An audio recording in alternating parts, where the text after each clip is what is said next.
الحمدللہ رب العالمین والصلاة والسلام علی رسولہ الامین وعاقبۃ للمتقین اما بعد۔ ناظرین کرام، ہم نے گزشتہ سے پروگرام شروع کیا ہوا ہے جس کا عنوان ہے فضائل صحابہ کرام رضی اللہ عنہم، جو کہ فوز و فلاح اور صدق و صفا کے تابندہ و تابنا کردار تھے۔ آج ہم اس پروگرام کی 14ویں قسط آپ کے سامنے پیش کرنے جا رہے ہیں۔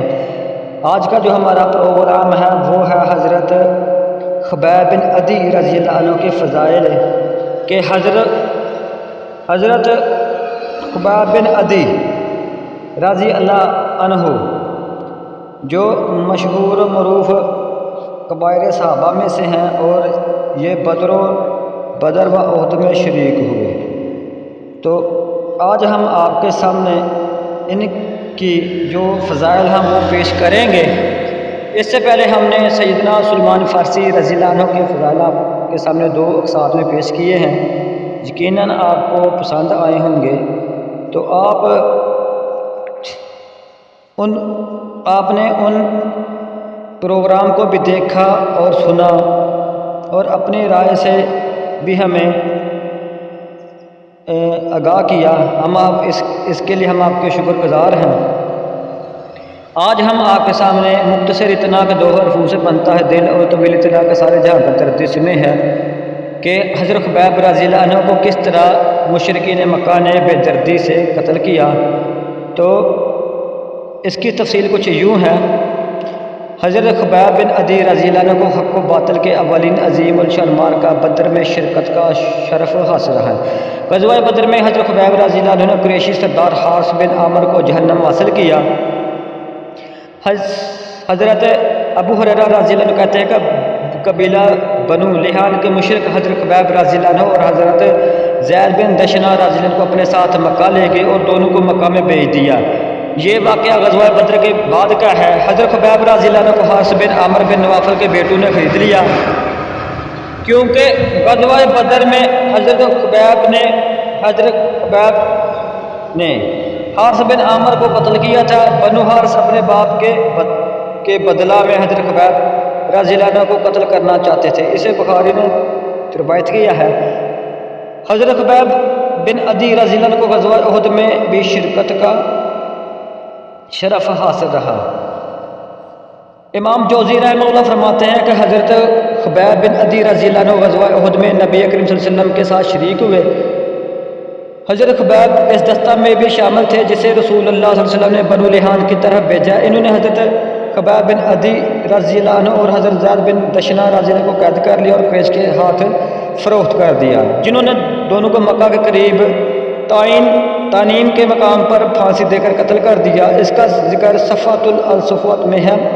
بنو لحیان نے دھوکے سے حضرت خبیب رضی اللہ عنہ کو گرفتار کر کے مشرکین مکہ کے ہاتھ فروخت کر دیا تاکہ مشرکین مکہ انہیں قتل کر سکیں۔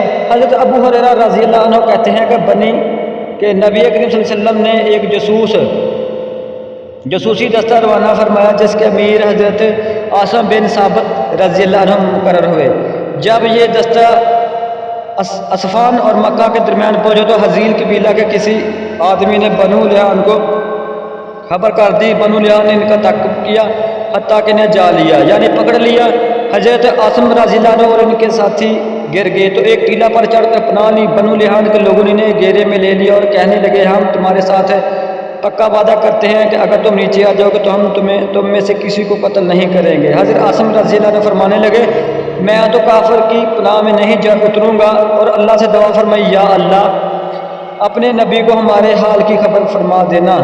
بنو لحیان نے ان پر تیر برسانا شروع کر دی حتیٰ کہ حضرت عاصم رضی اللہ عنہ اور ان کے ساتھیوں کو مشرکوں نے شہید کر دیا۔ 3 آدمی باقی رہ گئے، ان میں پہلے حضرت خبیب رضی اللہ عنہ، دوسرے حضرت زید رضی اللہ عنہ اور تیسرے ان کے ساتھ ایک تیسرا آدمی حضرت عبداللہ بن طارق رضی اللہ عنہ۔ مشرکوں نے پھر ان 3 آدمیوں سے پکا وعدہ کیا اور دوبارہ پکا وعدہ کرنے پر وہ تینوں نیچے اتر آئے۔ جیسے تینوں حضرات نیچے اترے مشرکوں نے انہیں قابو کر لیا، اپنی کمانوں کی رسیاں کھولیں اور ان کی مشکیں باندھ دیں۔ یہ دیکھ کر تیسرے آدمی حضرت عبداللہ بن طارق رضی اللہ عنہ نے کہا، یہ پہلا دھوکہ ہے جو تم نے ہمارے ساتھ کیا ہے، لہٰذا میں تمہارے ساتھ نہیں جاؤں گا۔ مشرکوں نے حضرت عبداللہ بن طارق رضی اللہ عنہ کو بہت گھسیٹا اور کھینچا لیکن وہ ساتھ نہ گئے، لہٰذا مشرکوں نے انہیں قتل کر دیا اور حضرت خبیب رضی اللہ عنہ اور حضرت زید رضی اللہ عنہ کو ساتھ لے کر مکہ گئے، جہاں انہوں نے دونوں کو مشرکوں کے ہاتھوں بیچ ڈالا۔ اسے بخاری نے روایت کیا ہے۔ قتل کی سزا پانے کے باوجود حضرت خبیب رضی اللہ عنہ نے مشرکوں کے بچے کو معمولی سا گزند بھی نہیں پہنچایا۔ حضرت ابو ہریرہ رضی اللہ عنہ کہتے ہیں کہ بنو حارث نے حضرت خبیب رضی اللہ عنہ کو قتل کرنے کی تیاری کر لی تو حضرت خبیب رضی اللہ عنہ نے حارث کی ایک بیٹی سے بال صاف کرنے کے لیے استرا مانگا تو اس نے استرا دے دیا۔ بنو حارث کہتی ہے کہ بنت حارث کہتی ہے کہ میری بے دھیانی اور میری بے دھیانی میں میرا بیٹا خبیب کے پاس چلا گیا اور خبیب رضی اللہ عنہ نے اسے اپنی ران پر بٹھا لیا۔ جب میری نظر پڑی تو میں بری طرح گھبرا گئی۔ ادھر خبیب رضی اللہ عنہ نے بھی میری گھبراہٹ محسوس کر لی۔ اس طرح خبیب کے ہاتھ میں تھا۔ حضرت خبیب رضی اللہ عنہ نے بنت حارث کو مخاطب کر کے فرمایا، کیا تم ڈر رہی ہو کہ میں اسے قتل کر دوں گا؟ میں انشاءاللہ ایسا نہیں کروں گا۔ بعد میں بنت حارث نے کہا کرتی تھی کہ میں نے خبیب سے اچھا کوئی قیدی نہیں دیکھا۔ اسے بخاری نے روایت کیا ہے۔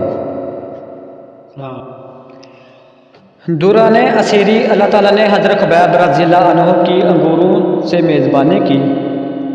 حضرت ابو ہریرہ رضی اللہ عنہ کہتے ہیں کہ حارث کی بیٹی کہتی ہے کہ اللہ کی قسم ایک روز میں نے خبیب رضی اللہ عنہ کو دیکھا کہ اس کے ہاتھ میں انگوروں کا خوشہ ہے جس سے وہ کھا رہا ہے، حالانکہ وہ زنجیروں میں جکڑا ہوا تھا اور اس وقت مکہ میں انگور دستیاب بھی نہ تھے۔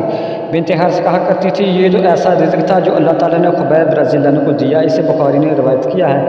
4 ہجری میں پیش آنے والے حارثہ رجی کے بعد حضرت خبیب رضی اللہ عنہ خلقت شہادت سے سرفراز ہوئے۔ شہادت سے قبل حضرت خبیب رضی اللہ عنہ کی آرزو 2 رکعت نماز تھی۔ شہادت سے قبل حضرت خبیب رضی اللہ عنہ نے دین اسلام کی خاطر قتل ہونے پر اظہار مسرت یعنی خوشی فرمایا تھا۔ حضرت ابو ہریرہ رضی اللہ عنہ کہتے ہیں کہ جب حارث کے بیٹے حضرت خبیب رضی اللہ عنہ کو قتل کرنے کے لیے حرم سے باہر لے گئے تو حضرت خبیب رضی اللہ عنہ نے ان سے کہا کہ مجھے 2 رکعت نماز ادا کرنے کی اجازت دے دو۔ انہوں نے اجازت دے دی اور حضرت خبیب رضی اللہ عنہ نے 2 رکعت نماز ادا فرمائی اور کہنے لگے اللہ کی قسم اگر تم لوگ یہ نہ سمجھو کہ میں موت سے گھبرا گیا ہوں تو میں اور رکعتیں ادا کرتا۔ پھر حضرت خبیب رضی اللہ عنہ نے یہ دعا مانگی، یا اللہ ان میں سے ایک کو گن لے اور انہیں بری طرح ہلاک کر اور ان میں سے کسی کو باقی نہ چھوڑ۔ دعا مانگنے کے بعد یہ شعر پڑھا، فصلت ابالی حین اقتل مسلما علی ای جنب کان للہ مسرائی۔ جب میں حارث اسلام میں قتل کیا جا رہا ہوں تو مجھے اس بات کی کوئی پرواہ نہیں کہ اللہ کی راہ میں کس کروٹ گرتا ہوں۔ پھر ابو سروقہ عقبہ بن حارث اٹھا اور حضرت خبیب رضی اللہ عنہ کو شہید کر ڈالا۔ اسے بخاری نے روایت کیا ہے۔ بے وقت شہادت حضرت خبیب رضی اللہ عنہ کا رسول اکرم صلی اللہ علیہ وسلم سے محبت کا بے مثال مظاہرہ۔ حضرت عروہ بن زبیر رضی اللہ عنہ سے روایت ہے کہ جن مشرکین کے آباء و اجداد غزوہ بدر میں قتل ہوئے تھے وہ خبیب رضی اللہ عنہ کو قتل کرنے لگے تو انہیں قسم دے کر پوچھا، کیا تمہیں یہ پسند ہے کہ تمہاری جگہ محمد صلی اللہ علیہ وسلم ہوتے اور تم پھانسی سے بچ جاتے؟ حضرت خبیب رضی اللہ عنہ نے فرمایا، نہیں، اللہ بزرگ و برتر کی قسم مجھے تو یہ بھی گوارا نہیں کہ میری جگہ آپ صلی اللہ علیہ وسلم کے قدم مبارک میں کانٹا بھی چبھے۔ اس پر مشرکین نے کہکا لگایا۔ اسے طبرانی نے روایت کیا ہے، رضی اللہ عنہم و رضوا عنہ۔ ناظرین کرام، یہ تھے فضائل حضرت خبیب کے جو ہم نے آپ کے سامنے پیش کیے۔ حضرت خبیب رضی اللہ تعالیٰ عنہ کو کس طرح مشرکین نے دھوکے کے ساتھ شہید کر دیا اور وہ ایک عظیم الشان شہادت کے درجے پر پہنچ گئے اور انہوں نے اپنی زندگی کو قربان کر دیا دین اسلام پر اور نبی کی ناموس پر۔ اور ہمارا طریقہ کیا ہے کہ ادھر فلسطین میں جنگ لگی ہوئی ہے، غزہ میں مسلمان شہید ہو رہے ہیں اور ہمارے حکمران لوگوں کو کرکٹ کا میچ دکھا کر بہلا رہے ہیں، اور ادھر کہہ رہے ہیں کہ ہم ادھر جا کر نہیں لڑ سکتے کیونکہ ہمارا آقا ناراض ہو جائے گا۔ تو ادھر جو بائیڈن نے جو افغانستان سے جوتے کھا کر گیا تھا، ذلیل ہو کر گیا تھا، اس نے ایک اور مزید بیری بیڑا غزہ کی پٹی میں یعنی اسرائیل کی مدد کے لیے پہنچا دیا ہے۔ تو وہ صحابہ تھے جو ایک دوسرے پر اور ایک دوسرے کی عزت و نموز پر کٹ مرنے کو تیار رہتے تھے اور حفاظت کرتے تھے، لیکن آج ہم مسلمان کون سے ہیں؟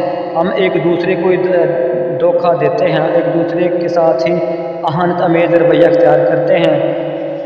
اگر کوئی کسی کی مزدوری کر لیتا ہے تو ہم اس کی مزدوری نہیں دیتے، ہم اس کی مزدوری مار لیتے ہیں اور اس کو ذلیل کرتے ہیں۔ اور اگر کوئی ہمسایہ ہے تو وہ اپنے دوسرے ہمسایہ کو تکلیف دینا پسند کرتا ہے، خواہ وہ مسلم ہو یا غیر مسلم ہو۔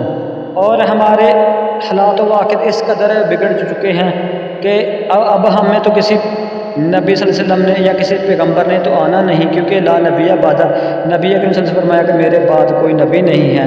تو ہمارے پاس صرف تعلیمات رسول اور قرآن کی تعلیم ہمارے پاس ہے، یعنی اللہ کا حکم ہمارے پاس ہے، اور صحابہ کا طرز عمل ہمارے سامنے ہے۔ اگر ہم نے اپنی زندگی کو آسان طریقے سے گزارنا ہے اور جنت کا مستحق ہونا ہے تو ہمیں صحابہ کرام رضوان اللہ علیہ اجمعین کے طریقہ صواب پر چلنا ہوگا اور نبی کریم صلی اللہ علیہ وسلم کی پیروی کرنی ہوگی۔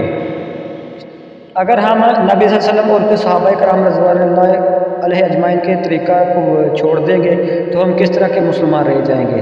آج ہماری جو مثال ہے وہ آپ کے سامنے ہے کہ نبی اکرم صلی اللہ علیہ وسلم فرمایا کہ مسلمان کی مثال اس طرح ہے کہ اگر جسم کے کسی ایک حصے میں درد ہو تو انسان بندے کا سارا جسم ہی درد محسوس کرتا ہے، لیکن آج ہماری حالت یہ ہے کہ جس جگہ پہ درد ہے ہم ادھر ہی پٹی باندھ دیتے ہیں یا چھپرا چھوڑ دیتے ہیں، وہ زخم جانے اور درد جانے، وہ جگہ جانے ہمیں اس سے کیا۔ تو اہل کفار ملت واحدہ کا وہ ایک کفار ہے۔ انڈیا نے بھی اسرائیل کی حمایت کی ہے، امریکہ نے بھی کی ہے، برطانیہ نے بھی کی، فرانس نے بھی کی ہے، اٹلی نے بھی کی ہے، سوئٹزرلینڈ نے بھی کی ہے، فرانس نے بھی کی ہے، اور اسی طرح وہ ممالک جو اپنے آپ کو اقوام متحدہ یعنی انصاف کے لمبردار کہلواتے ہیں، وہ خود ہی اس طرح کی بغیرتیاں کر رہے ہیں، تو دوسروں سے اپنوں سے کیا گلا شکوہ۔ تو ناظرین کرام، یہ تھا آج کا ہمارا پروگرام نمبر 14 جو ہم نے آپ سامنے پیش کیا۔ امید ہے آپ کو پسند آئے گا۔ اپنی آراء سے ضرور نوازیے گا۔ چینل پر نئے ہیں تو چینل کو سبسکرائب کر لیجیے گا اور دوستوں کے ساتھ ضرور شیئر کیجیے گا تاکہ ہماری حوصلہ افزائی ہو سکے۔ دیکھتے رہیے ویژن آف اسلام چینل، آپ کا اپنا چینل۔ دوستوں کے ساتھ شیئر کرنا نہ بھولیے گا۔ اجازت دیجیے، اللہ حافظ۔